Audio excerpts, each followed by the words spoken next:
Hi friends, എല്ലാവർക്കും tips or happy ലൈഫിൻ്റെ പുതിയൊരു വീഡിയോയിലേക്ക് സ്വാഗതം. നമ്മുടെ ഇന്നത്തെ വീഡിയോയിൽ ഹെൽത്തി ആയിട്ടുള്ള ഒരു ബ്രേക്ക്ഫാസ്റ്റ് ആണ്. കൊളസ്ട്രോളും ഡയബറ്റിക്കും ഒക്കെ ഉള്ളവർക്ക് എപ്പോഴും നമ്മൾ ചോറ് കഴിക്കുന്നത് നല്ലതല്ല. അപ്പോൾ അവർക്ക് അതിന് പകരമായിട്ട് ചപ്പാത്തിയൊക്കെ കഴിക്കുന്നത്, ദോശയൊക്കെ ഉണ്ടാക്കി കഴിക്കുന്നത് നല്ലതാണ്. അപ്പോൾ ഞാൻ ഇന്നൊരു വെറൈറ്റി ദോശയാണ് ഉണ്ടാക്കാൻ പോകുന്നത്. അപ്പോൾ എല്ലാവരും റെഡിയല്ലേ ദോശ ഉണ്ടാക്കി കഴിക്കാനായിട്ട്? നമ്മൾ ഓട്സ് കൊണ്ടുള്ള ധാരാളം വിഭവങ്ങളൊക്കെ ഇതിനു മുമ്പ് ഉണ്ടാക്കിയിട്ടുണ്ട്. അതൊക്കെ വളരെ ഹെൽത്തി ആയിട്ട് നമ്മൾ ഉണ്ടാക്കിയിട്ടുണ്ട്. അപ്പോൾ ഇന്ന് കുറച്ചൊരു വെറൈറ്റി ആയിട്ട് സിമ്പിളായിട്ടുള്ള ബ്രേക്ക്ഫാസ്റ്റ് നമുക്ക് ഉണ്ടാക്കി കഴിക്കാം. അപ്പോൾ എൻ്റെ കൂടെ പോരെ. നമ്മൾ ദോശ ഉണ്ടാക്കാനായിട്ട് ഒരു ഗ്ലാസ് ഗോതമ്പ് പൊടിയാണ് എടുത്തിരിക്കുന്നത്. ഗോതമ്പ് ദോശയാണ് ഒരു വെറൈറ്റി ആയിട്ട് ഉണ്ടാക്കാൻ പോകുന്നത്. അപ്പം നമ്മൾ സാധാരണ വെള്ളം, ഉപ്പ് ചേർത്ത് വെള്ളം ഉപയോഗിച്ചിട്ട് സാധാരണ ദോശയ്ക്ക് കുഴയ്ക്കുന്ന പോലെ തന്നെ ദോശയ്ക്ക് നമ്മൾ ബാറ്റർ തയ്യാറാക്കുന്ന പോലെ തന്നെ നമുക്ക് തയ്യാറാക്കിയെടുക്കാം.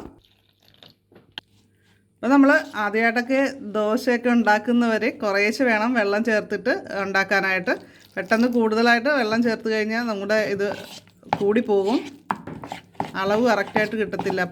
കുറേശ്ശെ വെള്ളം ചേർത്തിട്ട് മിക്സ് ചെയ്തെടുക്കുക. ഇപ്പോൾ നമ്മുടെ ദോശ ബാറ്റർ റെഡിയായിട്ടുണ്ട്. നമ്മൾ ഒരു ഗ്ലാസ് ഗോതമ്പ് പൊടിക്ക് ഏകദേശം 1-1.25 ഗ്ലാസ് അടുത്ത് പിടിച്ച് നമ്മൾ വെള്ളം ചേർത്തിട്ടുണ്ട് കേട്ടോ. അത് ഓരോരുത്തരുടെയും പൊടി അനുസരിച്ച് വ്യത്യാസം ഉണ്ടാകും. അപ്പോൾ അത് നോക്കി ചെയ്യാം. നമ്മൾ ദോശയ്ക്ക് മസാല തയ്യാറാക്കാനായിട്ട് ഒരു പിടി പീര എടുത്തിട്ടുണ്ട്. അതേപോലെ തന്നെ 10 ചെറിയ ഉള്ളി, അതുപോലെ ഒരല്പം ഇഞ്ചി, 2 പച്ചമുളക്, ഒരല്പം കറിവേപ്പില, ഇത്രയാണ് നമ്മൾ എടുത്തു വെച്ചിരിക്കുന്നത്.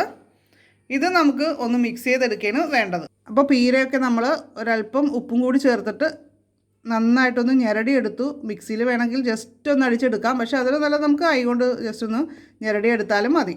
ഇനി നമ്മൾ എടുത്ത് വെച്ചിരിക്കുന്ന മസാലയില്ലേ, അത് ഇതിലേക്ക് ചേർത്ത് കൊടുക്കാം. അപ്പോൾ എന്നിട്ട് നന്നായിട്ട് ഇതൊന്ന് മിക്സ് ചെയ്ത് കൊടുക്കുക. നന്നായിട്ട് നമ്മുടെ ബാറ്ററിലേക്ക് നമ്മുടെ മസാലകൾ മിക്സാക്കി കൊടുക്കുക.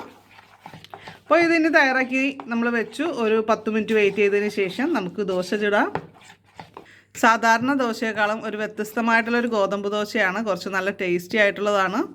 നമ്മുടെ ചട്ടി ചൂടായിട്ടുണ്ട്. അപ്പോൾ നമുക്ക് ദോശ ബാറ്റർ ഇതിലേക്ക് ഇട്ട് കൊടുക്കാം. ഒരു 2 സ്പൂണാണ് ഇട്ട് കൊടുക്കുന്നത്. എന്നിട്ട് നന്നായിട്ട് നമുക്ക് പരത്തി കൊടുക്കാം. നമ്മുടെ സാധാരണ ദോശ പോലെ അത്ര റൗണ്ടൊന്നും പ്രതീക്ഷിക്കേണ്ട, എന്നാലും നല്ല ടേസ്റ്റിയാണിത്. അപ്പോൾ ഒരു വശം റെഡി ആയിട്ടുണ്ട്. അപ്പോൾ നമ്മൾ അതൊന്ന് മറിച്ചിട്ട് ഒന്ന് മൊരിയിച്ചെടുക്കണം. ഇപ്പോൾ ഏകദേശം മൊരിഞ്ഞിട്ടുണ്ട്. ഓക്കെ, നമ്മുടെ ദോശ റെഡി ആയിട്ടുണ്ട്. ഇപ്പോൾ വളരെ സിമ്പിളായിട്ട് നമുക്ക് ബ്രേക്ക്ഫാസ്റ്റിന് തയ്യാറാക്കി എടുക്കാവുന്ന ഒന്നാണ് കേട്ടോ ഈ ഒരു ദോശ. അപ്പോൾ ഇതേപോലെ തന്നെ എല്ലാ ദോശയും ഉണ്ടാക്കിയെടുക്കും. നമ്മൾ ബ്രേക്ക്ഫാസ്റ്റിനായിട്ട് 2 ദോശ മാത്രമാണ് ഉപയോഗിക്കേണ്ടത്, അല്ലാതെ കൂടുതൽ ദോശ കഴിക്കരുത്. അമിതമായിട്ട് ഒരു പ്രാവശ്യം നമ്മൾ കഴിക്കരുത്. പിന്നെ നമുക്ക് ഇടനേരത്ത് വേണമെങ്കിൽ സാലഡ്സ് കാര്യങ്ങൾ, കുക്കുംബർ സാലഡ്, കോവയ്ക്ക സാലഡ്, അങ്ങനെയുള്ളത് ഒരു 11 മണിയാകുമ്പോൾ കഴിക്കാം. അപ്പോൾ ഇന്നത്തെ വീഡിയോ കൂട്ടുകാർക്ക് ഇഷ്ടമായോ? ഇഷ്ടമായെങ്കിൽ ലൈക്ക് ചെയ്യുക. നിങ്ങൾ ഇതേപോലെ ദോശയൊക്കെ ഉണ്ടാക്കുമ്പോൾ എന്തൊക്കെയാണ് ചേർക്കുന്നത് എന്നുള്ള കാര്യങ്ങളൊക്കെ കമൻറ്റ് ചെയ്യണം കേട്ടോ. അപ്പോൾ തീർച്ചയായിട്ടും നമുക്ക് മറ്റൊരു നല്ലൊരു വീഡിയോ ആയിട്ട് ഉടൻ തന്നെ വീണ്ടും കാണാം. അതുപോലെ തന്നെ ഈ വീഡിയോ മാക്സിമം നിങ്ങളുടെ ഫ്രണ്ട്സിനും റിലേറ്റീവ്സിനും ഒക്കെ ഷെയർ ചെയ്ത് കൊടുക്കാനായിട്ട് മറക്കരുത് കേട്ടോ. അപ്പോൾ നമുക്ക് അടുത്ത വീഡിയോയിൽ കാണാം.